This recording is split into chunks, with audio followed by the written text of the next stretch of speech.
Vamos começar com uma pergunta. Quanto é que valeria mais um ano de vida? E se esse ano fosse vivido com uma saúde perfeita? Bem, a resposta, segundo alguns dos maiores economistas do mundo, é um número quase impossível de imaginar. 38 bilhões de dólares. Vamos lá tentar perceber o que é que este valor gigante nos diz sobre o futuro da longevidade.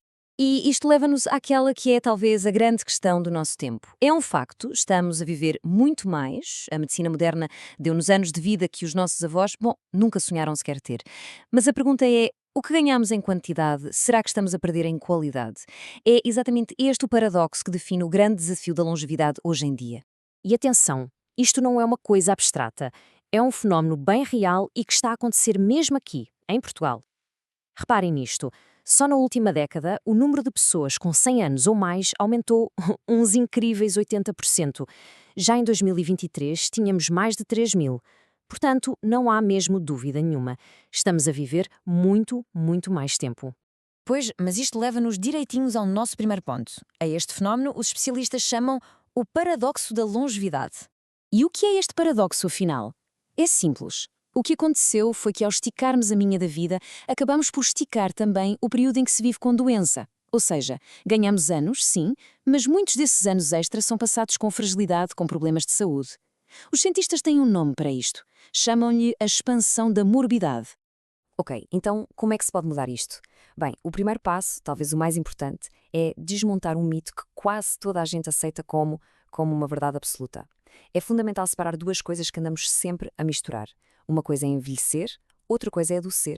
De certeza que toda a gente já ouviu esta expressão. Parece uma coisa tão natural, não é? Uma forma poética, quase, de descrever o fim de uma vida longa. Só que, do ponto de vista da medicina, esta ideia é, na verdade, um mito. A questão é esta. A velhice, por si só, não é uma causa de morte. Ninguém morre de velho. As pessoas morrem de doenças muito específicas. Um AVC, um ataque cardíaco, cancro. A idade, claro, a idade avançada é o principal fator de risco para estas doenças, mas não é a doença em si. É uma diferença crucial. Vamos lá resumir isto. Envelhecer é um processo biológico, natural. Pensem numa árvore a passar pelas estações. Já a doença é um processo patológico. É como um raio que de repente atinge essa mesma árvore. A medicina, até agora, tem sido absolutamente brilhante a apagar estes incêndios individuais, um por um. Mas a grande questão é, e se a verdadeira solução não for andar a apagar cada fogo, mas sim tornar a floresta inteira menos inflamável? E é precisamente esta distinção que nos coloca numa espécie de encruzilhada. A nossa sociedade tem pela frente dois caminhos. Dois futuros muito, muito diferentes para a longevidade. E podemos ilustrá-los com duas analogias que vêm da literatura. De um lado, temos o que se pode chamar o futuro dos Struldbrugs, aquelas personagens das viagens de Gulliver, seres imortais que envelheciam para sempre, ficando cada vez mais frágeis e doentes. É basicamente o cenário em que apenas esticamos a fase final e doente da vida. Do outro lado, temos o futuro Dorian Gray. Aqui o objetivo é completamente diferente: estender a juventude e a saúde e comprimir a doença para o mais tarde possível. A ideia é viver mais, claro, mas viver melhor durante o máximo de tempo que se conseguir. Esta imagem acho que ilustra na perfeição a escolha que temos pela frente.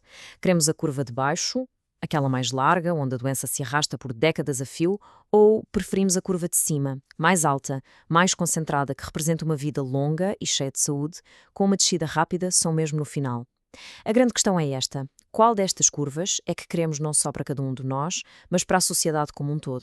Mas e se houvesse uma forma de escolhermos ativamente esse futuro melhor? Pois bem, a ciência e a economia já lhe deram um nome bem sugestivo: a solução Peter Pan. E em que é que consiste? É aqui que entra a enorme mudança de mentalidade. Em vez de continuarmos a jogar à defesa, a atacar cada doença só depois de ela aparecer, a ideia é passar ao ataque. E qual é o alvo? É ir à raiz de quase todos estes problemas: o próprio processo biológico do envelhecimento. A solução o Peter Pan, como o nome indica, é sobre abrandar a nossa idade biológica. O grande objetivo não é apenas viver mais anos, é manter a saúde por mais tempo, adiando o aparecimento de várias doenças ao mesmo tempo, porque se está a atacar a causa que elas têm em comum. Ok, do ponto de vista da saúde, isto parece o cenário ideal, certo? Mas e em termos económicos? Qual é o valor disto? Bem, preparem-se, porque o número é de uma escala que é mesmo difícil de imaginar. Foi exatamente essa a pergunta que um grupo de economistas e cientistas de topo, de sítios como Harvard e Oxford, decidiu responder. Eles pegaram em modelos económicos super sofisticados e calcularam quanto é que valeria, em dinheiro, esta revolução na saúde. E a resposta? 38 bilhões de dólares. É este o valor económico que a sociedade podia ganhar se conseguíssemos abrandar o envelhecimento o suficiente para aumentar a esperança de vida saudável em apenas um único ano. Só para termos uma noção da escala, este valor é maior que o PIB anual dos Estados Unidos. É absolutamente monumental. Mas o que é mesmo interessante é perceber por que é que este valor é tão gigante. O que a análise económica mostra é que as pessoas estão dispostas a pagar muito, mas muito mais por um ano extra de vida saudável do que por apenas mais um ano de vida, mas em mais condições. No fundo, o que isto quer dizer é que valorizamos a qualidade de vida de uma forma que vai muito para além da mera quantidade de anos. Tudo isto pode parecer uma discussão muito teórica para o futuro, mas as conclusões apontam para uma mudança que pode e deve começar hoje mesmo. O que isto faz é abrir as portas a uma nova era de prevenção. Então, o caminho para este futuro de 38 bilhões de dólares começa basicamente com 3 mudanças fundamentais.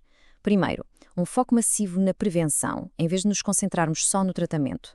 Segundo, temos de abandonar aquela ideia de que já é tarde demais para prevenir doenças em idades mais avançadas. E terceiro, o objetivo número 1 da saúde pública devia ser a tal compressão da morbilidade, ou seja, encurtar ao máximo o tempo que se passa doente. Como resume na perfeição professor Ovídio Costa, que é uma das vozes mais respeitadas nesta área em Portugal, a prevenção é, hoje mais do que nunca, a nossa ferramenta mais poderosa. Não é preciso esperar por tecnologias do futuro. As bases para um envelhecimento muito, muito melhor já estão ao nosso alcance, agora. E terminamos com esta reflexão final. A ideia principal é que nós estamos predestinados a um futuro de doença prolongada. O que a ciência e a economia nos estão a mostrar é que há outro caminho, um caminho que é possível e que é imensamente valioso. A grande questão que fica no ar é se, enquanto sociedade, vamos ter a visão e, claro, a vontade de escolher esse caminho. Fica a pergunta.